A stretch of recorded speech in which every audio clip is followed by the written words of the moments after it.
What's going on, everybody? Welcome to another NPCs Weekly News Roundup. It is November 11th, 2022, Veterans Day. Today on the Roundup, we will be talking about Mick Gordon, the composer for Doom and Doom Eternal, sharing his thoughts on the Doom Eternal original soundtrack, as well as all of the fallout that came from that. We'll be hearing his side of the story. Of course, we'll also be talking about the possibility of a Legend of Zelda Lego set on the way. That's going to be a very interesting one to also go through. And, of course, we'll also be talking about Netflix announcing they're making a Gears of War TV series. And the possibility of someone playing Marcus Phoenix has already been decided. But we'll talk about that, too, and more after our intro here on the Weekly News Roundup.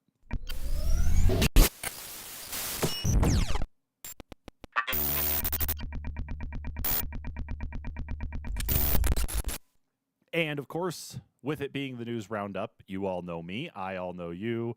What the hell? I think I just had a stroke, Kyle. Anyway, welcome everybody to the NPCs roundup, of course. It is time, of course, for us to talk about this. I'm Travis, of course, and next to me via Discord, Kyle. Hi, Kyle. What's up? You know, we only do this because, like, this setup is better for us, mostly because it's easier to handle, like, cameras and everything compared to, like, you know, actually, like, being here in person together to do stuff like this. I would like to be together to do this stuff instead, but I got to tell you, It's a pain to try to do with camera setups and such. I guess we're not professionals. We wing it, right? Yeah. Yeah, exactly. Without a production team, this is easier. Yeah. I wonder if I can maybe like pay the kids or something to act as the production team or something, you know, right. Teach them how to act as like master. I got thumbs up from one of them over there. So, hey, cool. But anyway, we are, of course, live. We are here to talk about the news. Before we get into any of the main stories that we have here, and of course, we got the quest markers at the end, make mention of it because we don't have it as either of those parts, but it was announced today that a childhood voice actor and hero of ours, Kevin Conroy, the voice of Batman from Batman the Animated Series, as well as Justice League and video games such as the Batman Arkham series, Injustice, and several other titles out there, unfortunately passed away today at the age of 66, just weeks away from turning 67, and passed away due to cancer.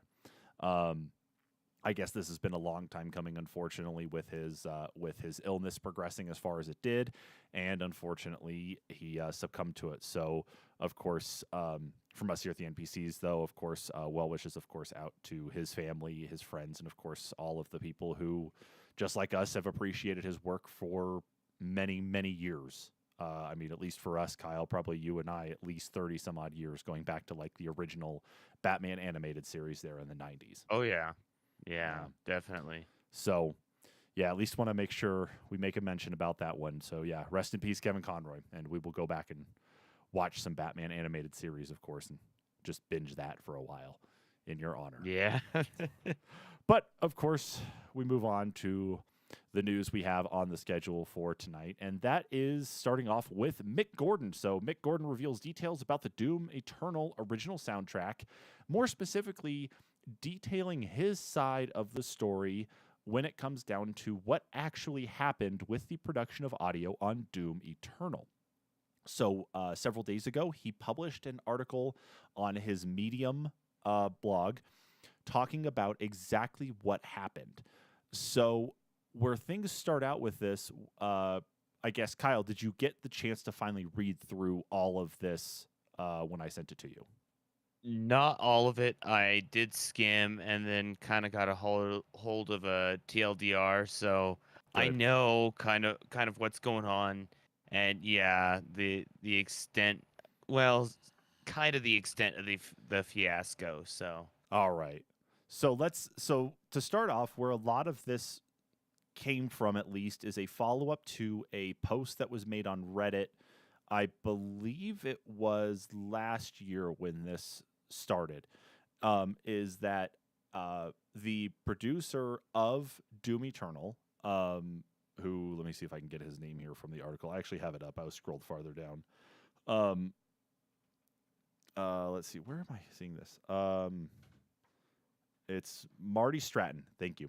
Marty Stratton posted an open letter on Reddit on May 5th of 2020 talking about what happened with the Doom Eternal OST, which was a pre-order bonus for people who ordered the Doom Eternal Collector's Edition when it, of course, then back in 2019, it released in March of 2020.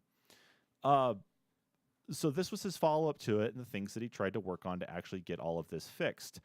But let's go ahead and hop into the TLDR of where things actually stand. First and foremost is that half of the music that was used in Doom Eternal is actually music that was not meant for the game itself. This was music that was actually developed as examples or tests or demos to be able to use given some issues with direction in the game.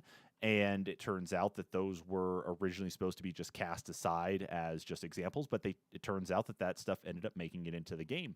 So half of that music itself that's used in Doom Eternal, Mick Gordon never got paid for.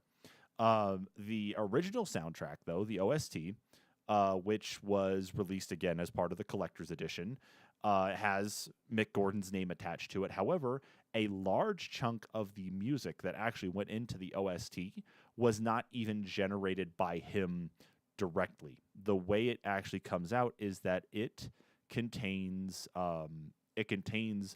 different demos and different tracks and different bits that are actually spliced together in ways that if you were to throw this into a waveform, you would actually see where the problems arise at, like different clicks, different pops, poor attempts at fading, if any fading whatsoever. It's actually pretty nasty.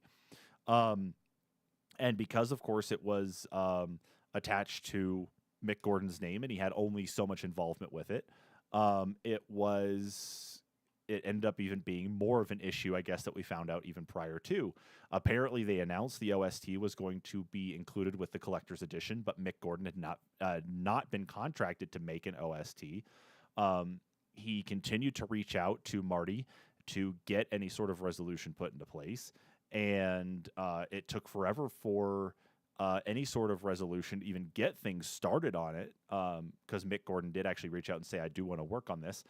He actually ended up having to go directly to Bethesda to get any sort of resolution on it in the first place. So Bethesda set up the contract, got everything working, and he got the contract apparently only 2 days before Doom Eternal was released, which was March 20th, 2020. So he got the actual contract just 2 days prior to, which was, 2 days prior to everybody receiving their collector's edition. The deadline to actually have it done was April 16th, and that Mick Gordon on the April 16th was to hand over every piece of audio that he had that related to it. So literally raw files, mixes, down mixes, like literally every bit and piece that he had, he was to hand over, which he did. And then there were a lot of details that were actually held back from him up until about 13 days before the deadline, which included potential legal trouble that related to pre-order or to things that were included with the pre-order bonus of the OST, and that the legal part is more like the consumer protection laws that exist out there in the world, especially in Europe. And then also about their internally produced original soundtrack, which apparently had been getting worked on for 6 months prior to Mick Gordon even being pulled into the first place, which means that they attempted to make their own OST by splicing together poorly all of the different music that he had contributed, and finally coming back to him, and it's like, well, here's what we got, and it ended up being a cluster. He didn't approve any of the release. They decided to go with their alternate version, which ended up being the junk version. I guess Mick tried to work with Marty to actually get some sort of resolution in place, tried to make it so that way customers could actually get a better OST, but apparently it ended up changing around instead from being this sort of collaborative thing where they were going to try to fix it, with Marty really wanting to go about it in a professional manner, to Marty posting that open letter on Reddit, basically calling out Mick and saying Mick was the problem. Yeah, and essentially dragging his name through the mud. To the point, basically, yeah, that fans actually reached out or started leaving emails and voicemails and sending hate mail to Mick Gordon to basically do things that I'm not even going to list out. But it's bad stuff that effectively, like, Mick doesn't want any involvement with. He doesn't want to work with Bethesda or ID or anything. He's done completely working with them for this. it did also cause him other problems in the industry too, with Marty posting on Reddit, and then other industry heads, I guess, potentially seeing the post and then maybe discerning information that wasn't necessarily true from that, and I guess he's also found it more difficult to get any gigs because of that. So. Yeah, and I'm hoping that this ends up being some of that resolution that he has been seeking because compared to what Marty had done in the Reddit post, which was quite honestly just a lot of words, Mick here in the blog that he has on Medium, he actually went and provided receipts for everything. Mhm. He has things that have dates on them. He has things like contracts, for example. He's got timestamps in the metadata for when they were trying to cobble together an OST. He has emails with dates on them. He has, I mean, it's he could not have come forward like more well prepared than anybody else could have with something like this, especially when your Well, name is being like dragged through the mud. This was good for him and to at from what least I have all of this together. understand, yeah, and from what I understand, Marty had come to him with a six-figure offer that almost was like more of hush money. Um, Yeah. yeah, so it kind of gets fishy, and that's I guess ultimately what led up to the creation of this post, that the truth became more important than any sort of money or anything, people kind of had to know what was going on, with the whole fiasco internally, especially, the people that did hear the soundtrack, and maybe there were some audio files out there that do like his work that were quite displeased. Yeah, and there were people who were even able to like even before like Mick had gone through and made any sort of analysis himself of the audio, there were fans that were already pulling down the audio, the original or the Doom Hmm. Eternal OST and already finding these problems. And they were comparing it to the OST that came out for the original Doom game in 2016. And by making those comparisons, they were able to tell obviously something was not right. They were able to tell that the music that was delivered for Doom was not the same that was delivered for Doom Eternal in OST form. And I think that's really what made at least those fans that are dedicated to the audio engineering side of things realize obviously there's something amiss. So I Right. think that helped at that point in time, but it wasn't enough to help at least Mick in any way, shape, or form. And that's why he got dragged as bad as he did, is that you had louder voices elsewhere. But needless to say, yeah, the hush money, the six-figure hush money, he didn't actually say a number, just six figures. But Hmm. apparently that hush money was basically to make it so that way Mick wasn't allowed to comment on it anymore. He wasn't allowed to say anything else disparaging. He wasn't and it didn't involve anything with Marty making any concessions either. Literally, it was basically Bethesda and ID protecting Marty instead of trying to Yeah. address the problems that Marty had that Marty had caused and make things right for Mick. So that's where this is all at right now. Literally 2 years of fighting for this, if not three, if you take the amount of time leading up to him actually working on music. It's just it's rough. And I mean, it was a long read, but it's definitely a worthwhile one to go read to see exactly how damning everything was.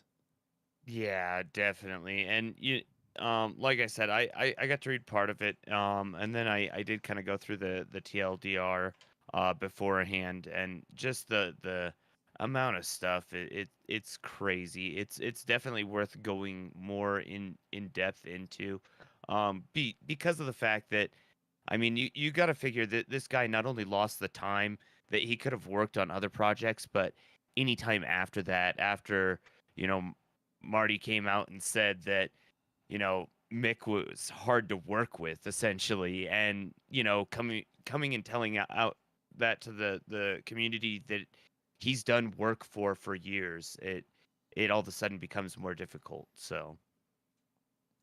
Yeah, and it's yeah, the fact that it's actually like caused him even more problem like more problems, not only personally but also professionally, is Right. what basically makes me feel just like Bethesda and ID need to do something, and Hmm. they need to do right by Mick for all of this.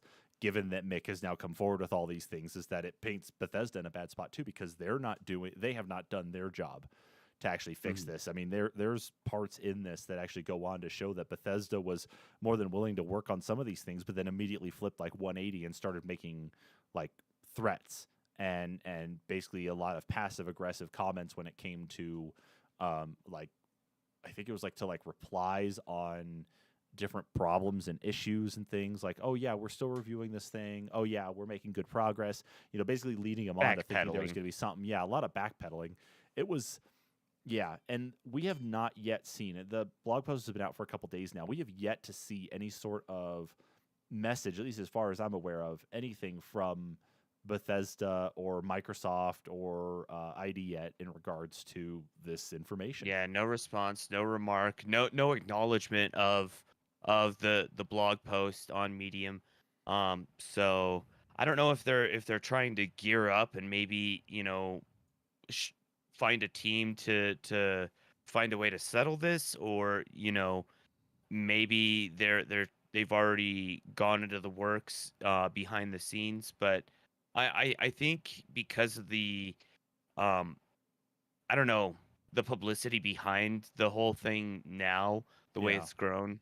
The public kind of deserves to know a little bit what's going on, and maybe, that's more Mick that doesn't want the public to know, or he's trying to keep it hush hush until it's all settled, and that's fine. But I think it'd be cool to get some closure on it, because I truly feel for the guy, and I know that there are other people that do, and they're like you said, people that could tell beyond audio files that it wasn't his work. And for them to try and put his name on it, and then go back and say he's hard to work with and he did a terrible job, and when it wasn't even his source material, or the source material was his, but it was bad production that ultimately led to the poor OST. So Yeah, and I think really what bothers me is that the fact that we've now had this statement out for 2 days and haven't heard anything yet. Like, I'm hoping that they speak up soon, because mhm. like I'm seeing a lot more going on, at least kind of on the back end side of things when it comes to the fan discussions and such right now, that there's got to be more done. Like this can't stand, and that like ID and Bethesda are kind of pointing them like or pushing themselves into a very awkward corner by not having put anything out yet. So I think what we need to do is just stay vigilant and just keep watching for them to actually put out a statement. And I'm hoping we can report on something this next week. Yeah. But Agreed. yeah, but as it stands right now, the Medium post is still up. It still exists there. There's been no issue like or request for it to come down or anything, at least as far as I've seen. So it's still up and it's available to read. According to Medium, it is a 58-minute read. So if you need something there to actually read through, go ahead and do that. Otherwise, scroll to the bottom of the blog, and he's got a TLDR that explains some more. And there are pictures of all the different things, like I said, different basically evidence that he has out there uh, to say where Bethesda and ID basically screwed him over and are trying to we're trying to cover their tracks for Marty Stratton. So I would say take some time to go read through, and come to your own conclusion. But I'll be honest, I think you're going to come to the same conclusion that we have as well. That this is pretty damning of ID. So Mhm. yeah. But of course, let's move on to our next story here in the list. And this is, of course, our time now to contribute to the chaos that's going on in the Twitterverse, because everybody knows Twitter is now a sinking ship. It was a very valuable company, but now, of course, its value has diminished, like, uh, I wouldn't even say quite a bit. Dramatically is probably the better choice of words, right, Kyle? Oh, yeah, Yeah. definitely. So basically, Twitter is now under control of SpaceX CEO and Tesla CEO Elon Musk, And since he came in and decided to try to make his money back as best as he could with everything he could possibly throw at it, um, he is now allowing for people, or at least it's been shut off as of today. He had been allowing for paid verification, meaning that if you wanted a nice shiny blue check mark next to your name, you could pay for it. $8 a month to be able to get that verification. And needless to say, it has caused all of the issues that we all saw coming when this was going to be available.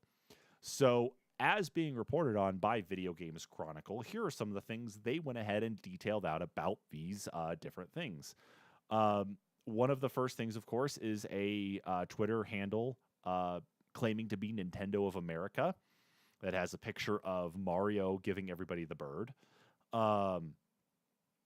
We have a fake Valve account saying we're excited to unveil Ricochet Neon Prime, our next competitive platform, this Thursday at 10 a.m. Pacific time. Can't wait to see you all on the grid. And of course, it's not Valve. The Valve name there itself is Valve. What is it? It's like Valve it's not even spelled software. It's like Valve Software. They just flip the F and the T around. But for anybody who looks at that really fast, they're going to see that, that's they're going to think, okay, yeah, that's legitimate. There's Twitch as well that also got spoofed as well, which says right here, we've heard you after a lot of feedback from ambassadors and partners. The sub split will be changing from December, where it's like, and then it lists out like the different splits in that for like the different tiers of people who actually make money on Twitch. We had Twitter as well too that also got scammed in it, but needless to say, we all saw this coming. I mean, there was no hiding it that we knew that there was going to be things like this happening. And it happened not even in just the video gaming space. Like a company who makes insulin and charges an exorbitant amount of money for it, which honestly, you should not be charging for insulin. Insulin should be free. Right. Someone made a fake Twitter handle for them and got the verified check mark and said that effective immediately, all insulin produced by us is going to be free, which actually sent their stock dropping. It actually sent their stock dropping. I think they dropped between 8 and 10 percentage points with how bad that was. Yeah, they took a pretty big hit for that.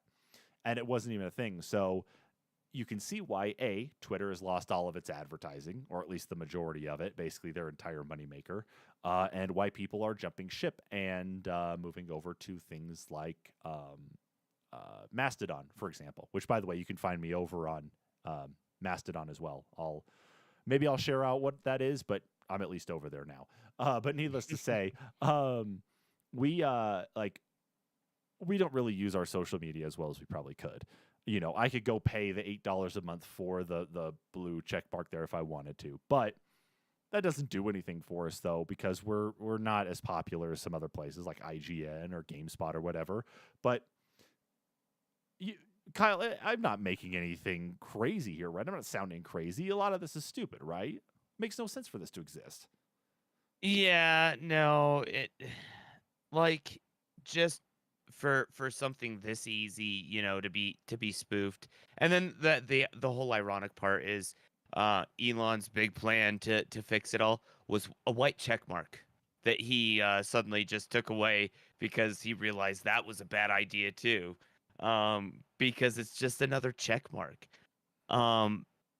Obviously there has to be some sort of oversight that is gonna make it so these people can't spoof the accounts. You're gonna have to have some sort of group of people that's literally, or some AI that's auditing people's IDs or accounts to make sure that they're not trying to parody other accounts. I mean, But how are they going to build that out if they fired 50% of their staff and now are having to call them back in to say, hey, we made a mistake in firing you. Come on back.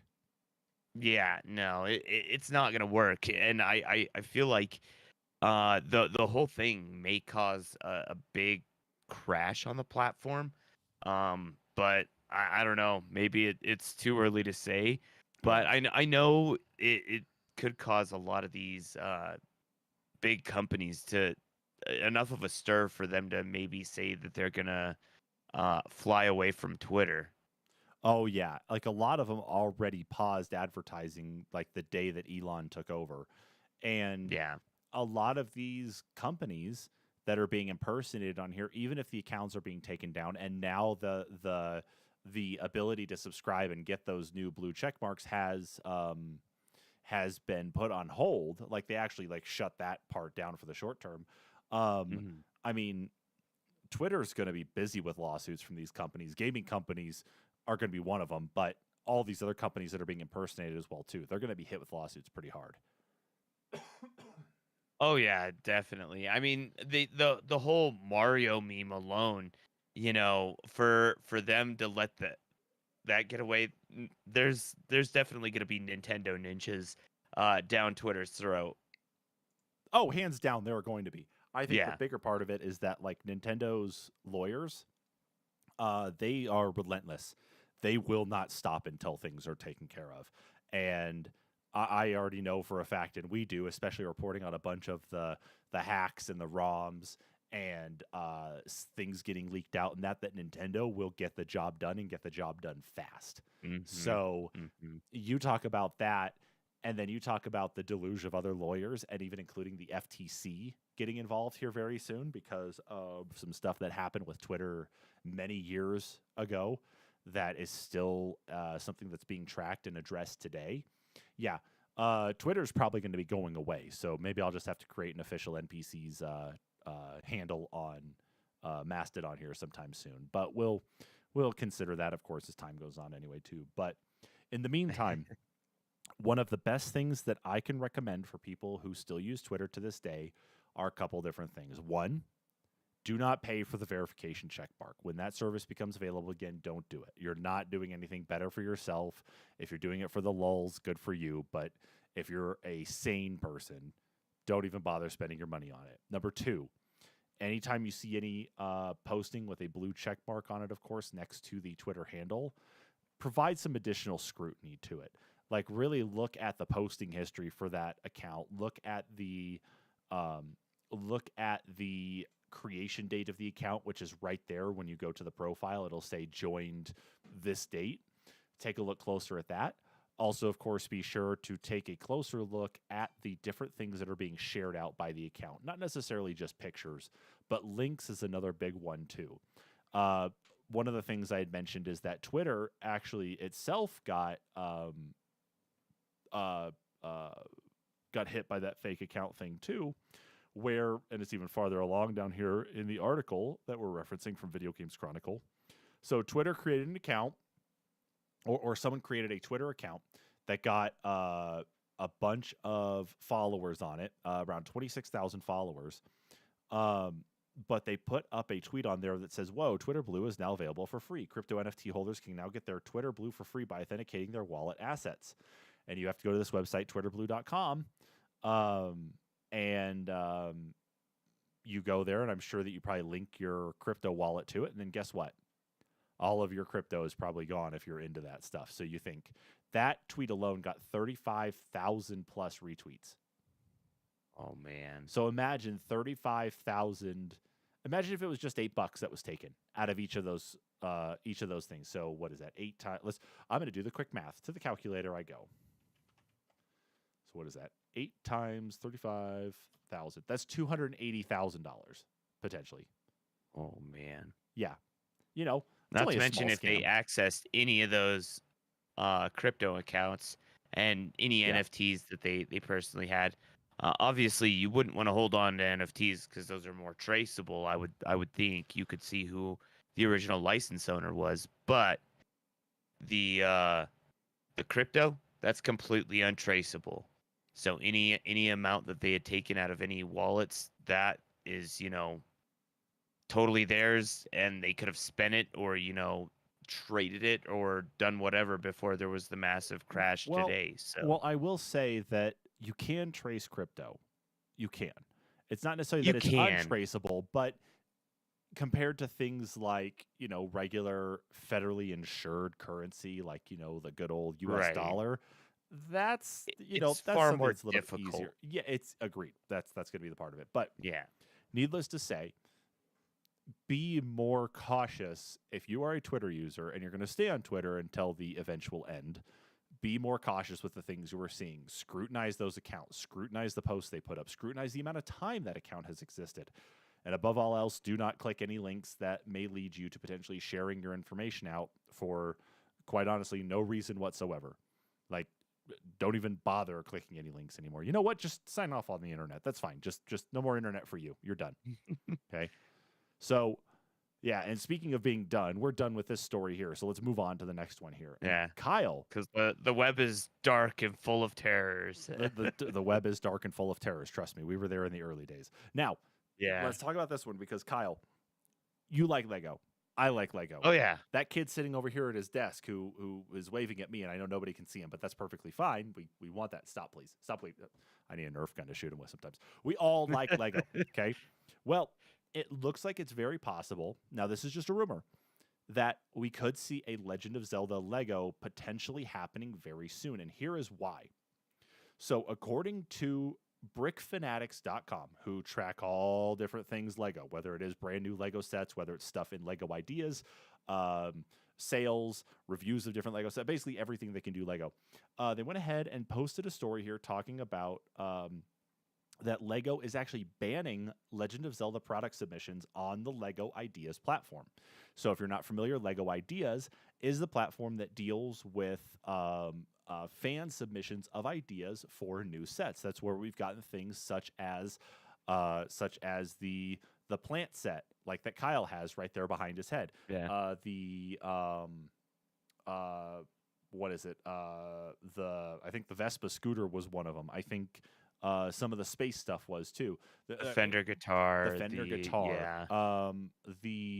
I think maybe some of that Lego architecture stuff was also inspired, And even the Polaroid, as well as the bugs that are coming up next year. Exactly. The Friends, Office, and Queer Eye sets are also Lego, and Seinfeld, are all Lego Ideas. So all of that has come from the Lego Ideas platform, where fans submit, vote on it, and then the Lego design team reviews and decides to take next steps to figure out if this is going to be a new set. Well, it turns out that 8 fan designs based on the Legend of Zelda franchise reached the vote threshold for the Lego Ideas team to actually evaluate whether or not they could become sets. However, every single one of them at the review stage got shut down and rejected with a particular comment that went and said, we've already evaluated this IP and have determined that we can't allow submissions based on it, with a simple comment of license conflict.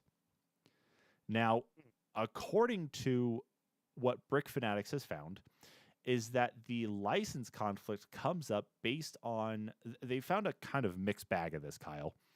First thing that they have found is that it could be either that they are in the process of making a set, and so the license conflict is more of a potential problem with what they're already working on versus what this submission was, or that they're working on something within the scope. The other part of it is that, and this is where it kind of drifts away from Lego, is that it could be that the set is already in the works with another brick company, which would be like, Mega Bloks, for example. Mega Bloks is the company that handles the Pokemon sets. They're the ones who handle the Master Chief Halo sets. I think they've had some other video game ones. So it could be something. There have been a couple of other creative brick sets that have come out, I think, that are available like through Amazon and stuff, that aren't nearly as possible, of course, as like Mega Bloks or Lego. But yeah, I was seeing that may be the problem, is that they thought that, potentially because other submissions, for instance, like Pokemon, do have other block sets, like you were saying, with the other companies, Halo, of course, like you said. But I think it's more likely that they already potentially have brick sets in the works with Lego. It's very possible that that's what could be the case, and I've brought up here behind us now the screenshots of some of the Lego sets that were actually a part of the consideration. And some of those things, at least, that have come up are rather simple, rather easy to follow sets that we could actually imagine seeing like the light of day. Uh, but you're right, though, is that with the way that the gaming stuff has kind of been spread out amongst the different like brick companies, and it's not even just specifically calling out like Mega Bloks. I think there's some other often companies that actually have some of these licensing deals just by chance. Yeah, and I think that is part of the problem potentially too, is that it is other toy companies that have creative license that disallow Lego from producing or, having any brick sets themselves. Yeah, and that's what could be really where the problem actually is. And um so they kind of listed out some of this here, though. Brick Fanatics actually gave a little bit of detail as to what some of these things actually mean. So they say at first glance, the ambiguous wording could mean that ideas, Zelda's or Zelda sets would conflict with the Lego Group's own in-house Zelda sets. It's the same phrasing applied to Transformers, and we already know the Lego Group has the license for the particular IP thanks to the Optimus Prime set. Uh, this guy that I finished building here. Now, they go on to say, but at the same time, other franchises it holds the rights for, such as Super Mario or Star Wars, specifically list, in quotes, current third party overlap as the reason for not allowing submissions. So effectively, we're kind of seeing a mixed bag here because we don't actually have like a lot of like Transformer sets out there, for example. We don't have whole lines of Transformer sets that exist for us to build, compared to like Star Wars sets where it seems like we get batches of them released at a time. And it's the same with Mario as well, though, too. Optimus could just be a one-off. So, but for this, who I don't knows? know. Here's my hot take. I mean, you look at some of the Lego sets that have come out for video games here recently. I mean, of course, you've had the Minecraft sets that have been coming out continuously for a while now, but more recently, like you have the Forza sets or the sets that were in conjunction with the Forza Horizon 4 when they came out with the Lego. They did the speed sets that were in conjunction with that and that they've actually continued that line um, from that series. Um, Even though that the Lego set isn't the expansion for the more recent Forza Horizon, they and you look at also they've done Overwatch in the past. We could potentially, who knows, see Overwatch 2 Legos, but also they've done Horizon Zero Dawn. We just recently, what, a year ago or so, had the tall neck release, and that was quite successful. And of course, there's the whole Mario line that launched kind of alongside the Mario anniversary. Now, I think part of the reason too, though, we aren't hearing any news from Lego about the sets, though, is there was a little bit of a fiasco with the Zelda anniversary, with it being extended out, and then we're finally actually getting the announcement of the new game. So maybe they're trying to line up sets with the release of the new game, and they could do even classic sets as well as sets that line up with the new series. I like that idea, Kyle, that like Nintendo keeps stuff so close to the chest when it comes to their IP that the fact that they could be waiting for the next Legend of Zelda game, the sequel to Breath of the Wild, drop, and that they don't want to reveal too much potentially about like Hmm. the setting of everything or any special like power ups or abilities or anything story wise by releasing one of these sets. That you're right, they could be playing it close to the chest, and that's why they are holding back as much as they are. That maybe when we Hmm. see us like maybe like what, like a month prior to the release of the next Zelda game, that we actually see a couple sets come out that aren't too off of what we've already seen revealed so far. And then after it comes out, like Right. a month embargo or whatever, we'll start seeing bigger and or more varied sets that actually deal with stuff in the game. That actually sounds very likely. I would concur with that one. See, and the whole reason I feel like they're trying to hit the closer to the release of the Zelda is because that whole anniversary for Zelda did get kind of stretched out. I mean, Oh we yeah, it saw did, the huh? release of the yeah, the Game and Watch right at the beginning, and then there were some trickle releases, but it didn't really hit like the Mario anniversary did, you know. We got the big game that was only going to be out for, you know, a year with the Mario 3D All-Stars. And with Zelda, it was like we were waiting for that Breath of the Wild 2 announcement that never came. So maybe they had the Lego sets there, but they couldn't do anything with them because they were just waiting for Breath of the Wild 2. That very well could be it. That it's just like let's not let's not oversaturate all of this Right. and like eat like put all of our eggs into one basket when we know we could release more, or have the ability to release these things in tandem with other releases later on down the line. I mean, I know they want to celebrate anniversary stuff. Don't get me wrong. I mean, they would sell like hotcakes. They would go mad with the way those sales Oh would yeah. would be, and you'd see people scalping and scamming for those things like mad, just like we saw with the PS5 and Xbox Series X when those launched. I I do agree with that. That maybe that is why they stretch things out. So whether or not Lego is working on one, I'm keeping my fingers crossed for it. Okay, I really am, because I would love to see. I think what I would like to see, and I'm going to ask you the same question though too, Kyle, is like what I'd like to see Lego set wise out of them is similar. It's two things. One, similar to the Lego architecture series, I would like to see something like that that actually has you build Hyrule Castle in that Hmm. like architecture type. And I don't care which Hyrule Castle it is. Personally, for me, I'd much rather go with Ocarina of Time Hyrule Castle. Um, but I know that maybe they would probably do something more on the Breath of the Wild style Hyrule Castle. But the other thing I'd like to see is more of like what they did with the question block for Super Mario 64.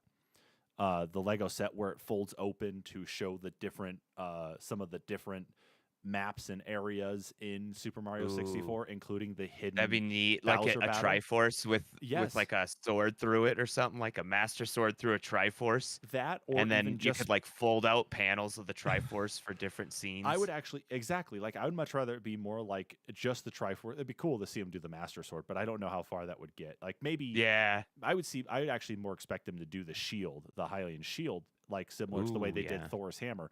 But no, the Triforce specifically, where each of them folds down to different scenes from, I mean, they did Super Mario 64, so maybe they would do Ocarina of Time where you fold one down and it's one of it's the scene of Link talking to the great Deku tree. The next one is Link fighting against his shadow self there at the water temple, and then you have the great battle of Ganon versus Link, in the other Triforce though too. Like Mhm. just as an example of what you could potentially have. I know that there's probably other things they could put in, but those would be the things that I would like to see. But what about you though? I mean, you already mentioned the sword, but what else do you think like you would like to see? Oh man, you said the Hylian shield, and I don't know, just like a Hylian sword and shield or something, or maybe even a Hyrule crest. You know, is Mm. because they do the artwork and the different like uh You're talking like how they did class like the sigils for like a like Harry Potter. yeah, like how they did the Hogwarts one. Yeah. Yeah, yeah. Yeah, yeah.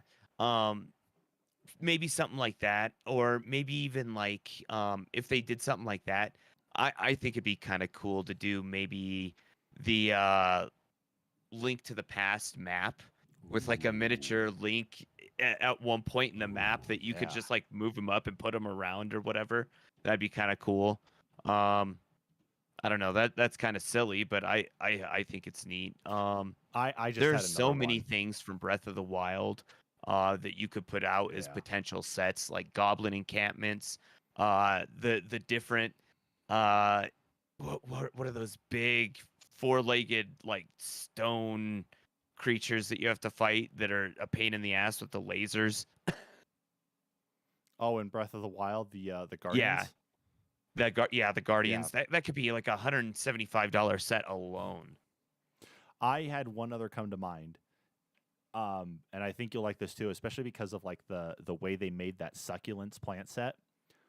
Mhm. I think they go the route of Majora's Mask and make basically a small mask set that hangs on your wall. So it's like Ooh. a panel similar maybe to the size of the picture frame that you're talking about for the Hogwarts class crests.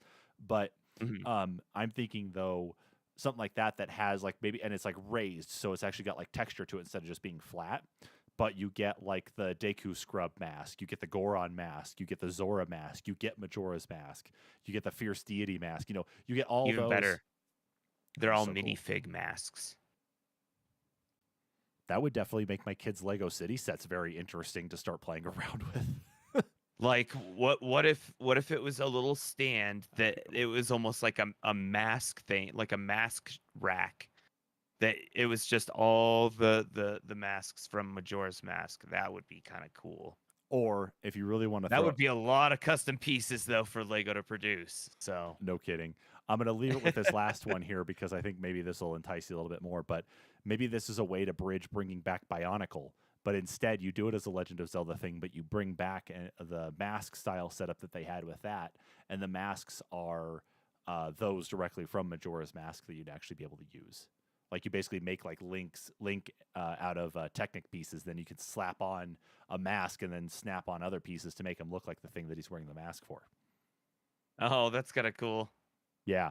But I gotta leave it at that one because we got other stuff to talk about, Kyle. I know I want to keep talking Yeah, Lego I and mean, other Legend of Zelda we could ideas, talk but Legos all night with yes, Zelda. I mean, there's so many ideas out there. there really is. But Yeah, we but have some more unfortunate news to carry on to. we do. And what is that unfortunate news, Kyle? EA is dropping Project Cars. Um, I when was this announced actually? Sorry, the pop-up just It was on the 8th, so it, it was oh yeah, Tuesday. so yeah, just Tuesday. EA did announce that they will be dropping production of the Project Cars line, and I believe dropping support, if I'm not mistaken.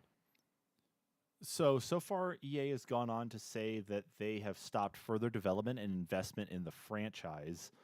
And I guess so far they said today we announced internally an update to our racing portfolio following an evaluation of the next Project Cars title and its longer term growth potential. We have made the decision to stop further development and investment for the franchise. So yeah, Project Cars is now officially, I guess, in one capacity or another dead.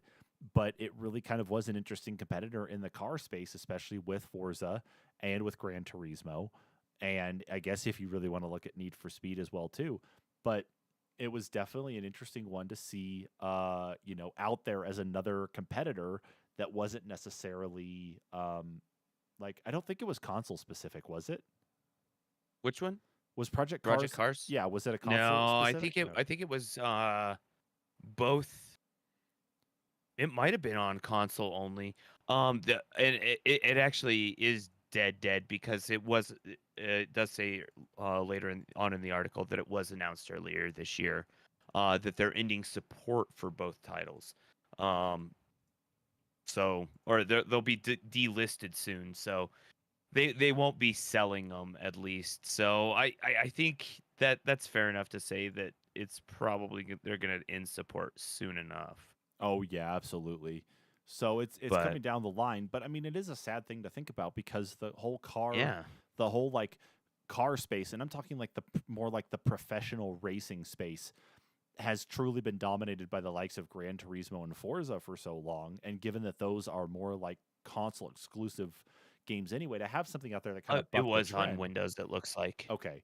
But Yeah. for a series to at least have bucked the trend though by still offering a similar experience to those games, like with highly detailed cars, with the approach to the races, with the approach to collecting vehicles, I feel like they actually did a pretty bang up job with it, and it's kind of sad to see that we don't have something different. It's not to say anything about Need for Speed because Need for Speed fills a different niche than for the Forza Motorsport series or Gran Turismo series, but I don't know. Maybe there's something in the racing sim environment right now, the racing sim genre, that just doesn't work right, especially with a lot of investment by gamers, or at least those gamers who like the racing games, into um, racing sim setups. Like actually having the Well, steering wheel and the seat and the whole like force feedback system.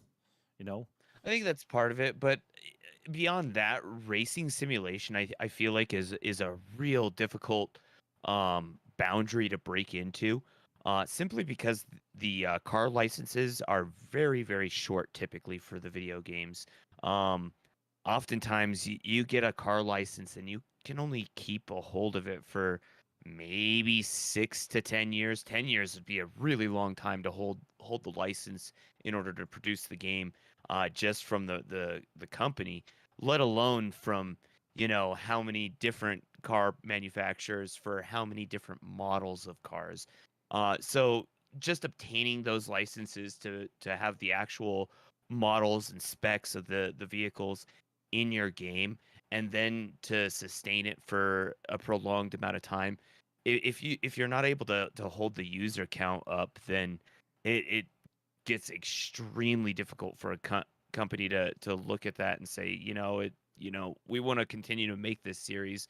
And I think making the second one may have been a little bit of a stretch. I feel like it was maybe a little bit more successful than the first one out the gate, but it neither of them just did enough to produce long term, to make an impact, to say it's going to run alongside Forza, to run alongside Gran Turismo, unfortunately. Well, wasn't the big thing about Project Cars, I thought, when it was originally announced, is that it was going to be more of a living racing sim game, like in the sense that it was going to just be Project Cars and they were going to continue to just evolve the one game? Yeah, and That's if I what I remember thought. right, it was supposed to have some like pseudo coast to coast racing ability. I mean, it wasn't necessarily true. Yeah. Yeah, Uh yeah, yeah. but yeah, you could kind of do a sort of cannonball run, a shorter version, Yeah. but yeah. No, that was one thing I also recall about it too, is that we were supposed to have something similar with that feature, but that, it's similar to the way that Destiny and or Bungie at least got kind of shafted a little bit on Destiny, is that they were forced to release Destiny 2, even though their objective was to release or basically to continue to evolve just the one game, but Activision forced them to release a second Destiny instead. I wonder if that's the same way things happen with Project Cars, is that, again, I just remember when it was announced that they were really talking about it being just a standalone game that was going to be like, or standalone in the sense that it's like, it's just going to be this title, but it's continued to be like a living, breathing game that's going to evolve, like in a live service vein, but not necessarily in that same fashion. And it was just going to go there. So I wonder if EA maybe made them do numbered releases though to kind of keep that up instead, because they didn't see value in just it being a one and done game like that. I don't know. I'm not exactly sure, but it's just, it seems like maybe that's what contributed to some of it. I don't know. Yeah, yeah, I mean, Oh, not everyone can do a Destiny, and I mean, even Destiny couldn't do it the first time. So, yeah. But needless to say, it's like it is, again, like I said there previously, it's a shame that we aren't going to be having it, anymore, at least as another entry in the car space. I think there are enough racing sim games out there that the community is not going to be missing this one too much, that there is enough to help fill the gap. But it's always sad to see something that at least could help buck the trend, or at least provide some additional competition, hit against some of those heavy hitters like Gran Turismo and Forza Motorsports, to offer an alternative. But, mhm. at the end of the day, decisions unfortunately have to be made. So I hope though that the dev team can get split up and put onto different projects, and we don't have to see anybody laid off. That's, at the end of the day, that's, I think, the key thing that we want to take away from Yeah, this, is that's that we the hope the that big happens. thing. And Yeah. maybe they can come up with a new, if it is more of a studio, or the people that are the work in the studio are more focused on car games, maybe they can come up with a new IP that would compete with either the Horizon Forza Horizon series, or maybe the Motorsport series, along with Gran Turismo. So Let's just have EA throw all of them back at making a new Burnout game. There you go. If you want to compete back in yeah, the racing space, there you go. More Burnout. Like, that's all I yeah, ask for. I mean, I'm down with that. I'm down with that. Yeah. But let's move on though. Again, that's a sad thing, but let's move on to something exciting here as our last story in the main stories for this week, and that is Netflix is working on a Gears of War movie and a Gears of War adult animated series. That's right. So on the 7th of November, on Monday, Netflix took to announce on the 16th anniversary of Gears of War. Kyle, 16 years since Gears of War 1 Man. released, man. Doesn't that hurt? Doesn't that make you have like some type of feels?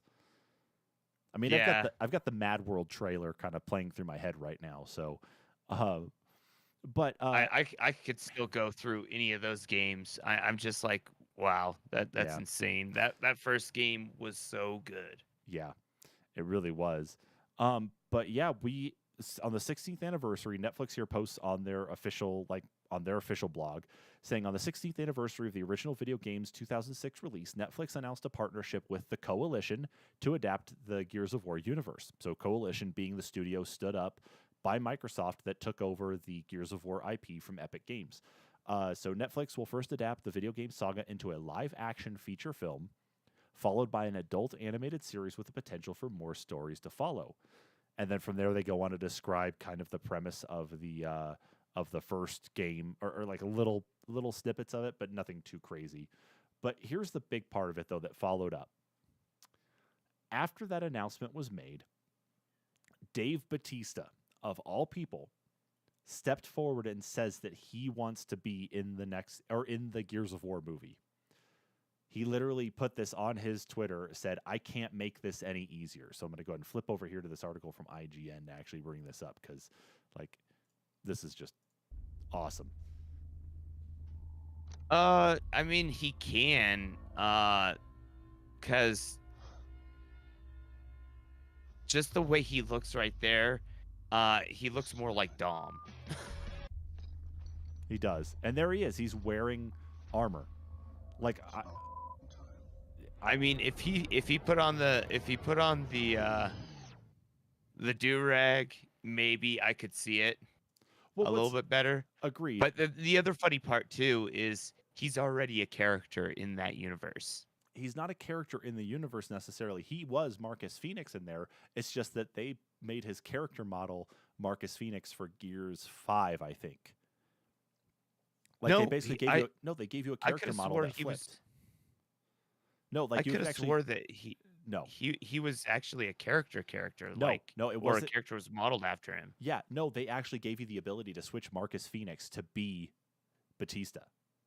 Oh, that's what it was. Yeah. Okay. And so the fact, though, I think the armor that he put on was his armor from the promotional stuff that he did for Gears 5 for that.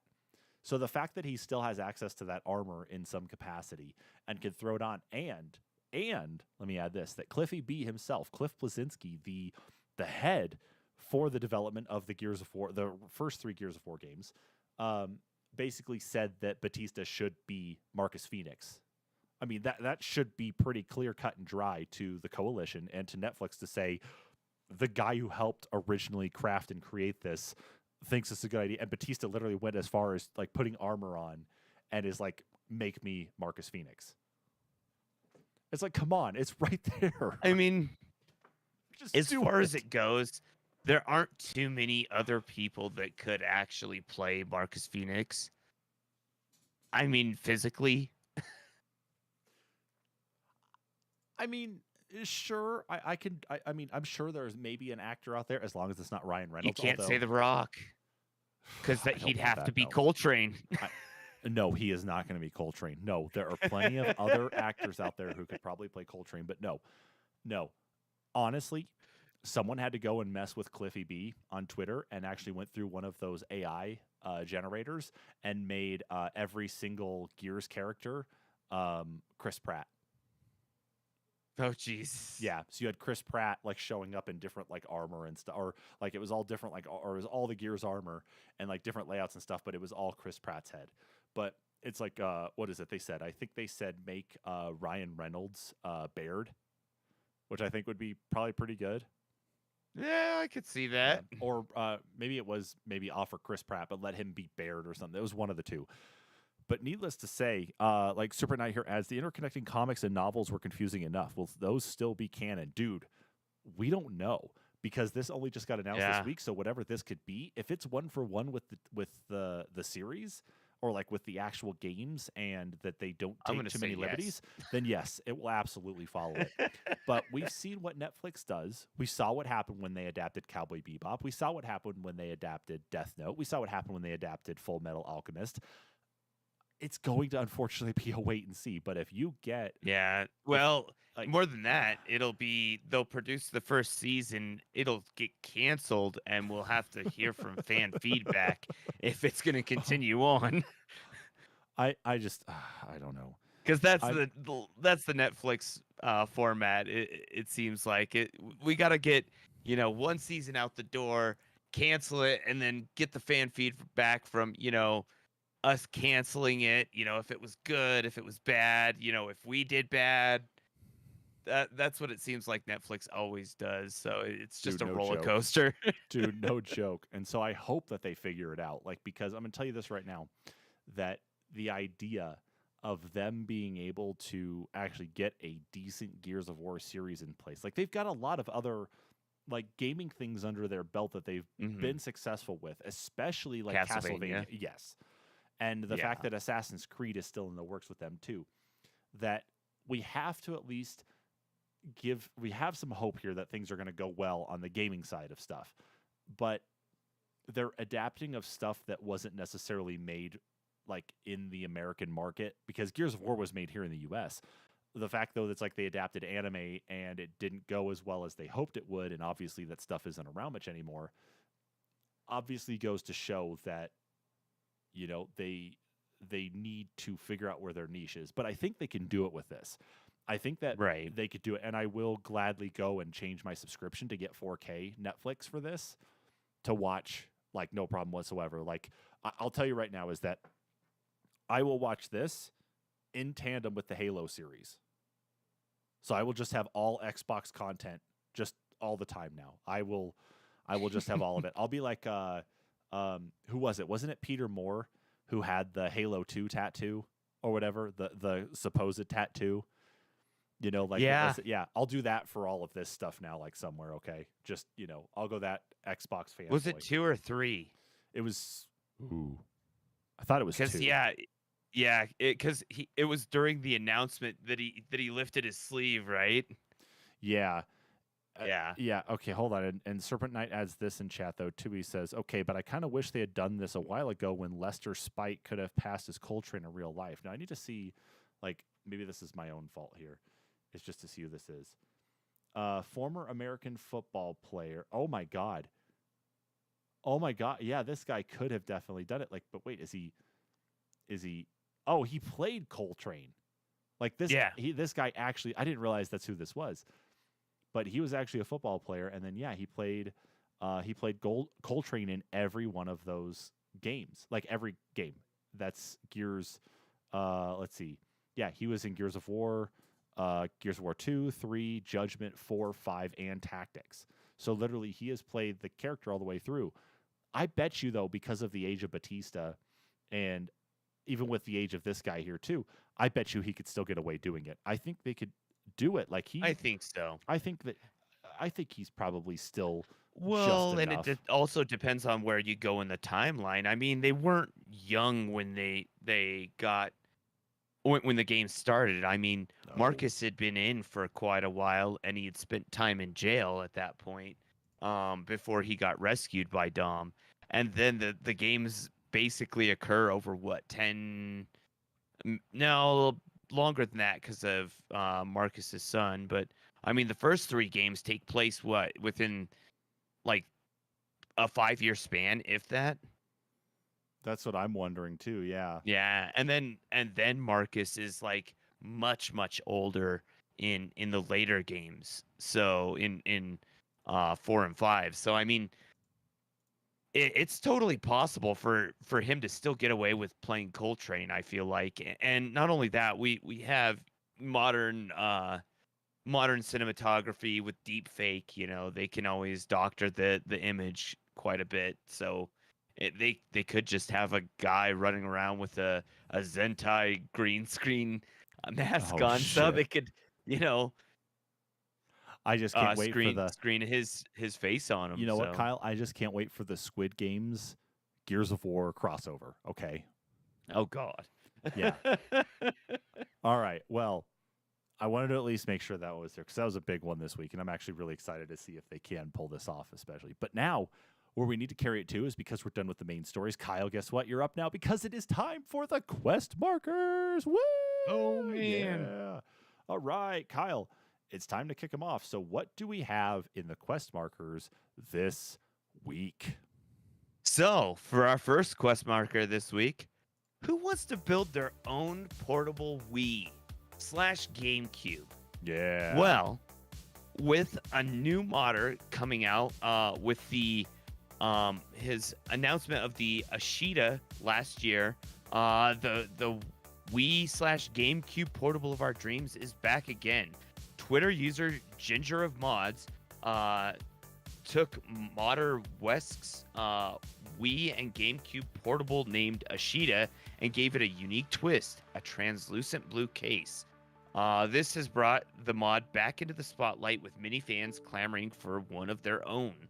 Modder West originally dropped the plans for the Ashita back in September of 2021, which has modders tweaking and adjusting containers, the hand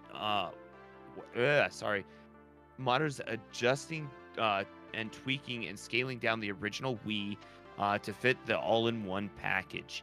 The handheld contains a full GameCube controller and a 5-inch screen, and 2 batteries and a playtime of 3.5 hours after a full charge. So if you're wanting to go ahead and probably uses what we used to call the OMG WTF cut, basically obtain an old original Wii and get to cutting and soldering, you could have your own Ashita handheld GameCube/Wii.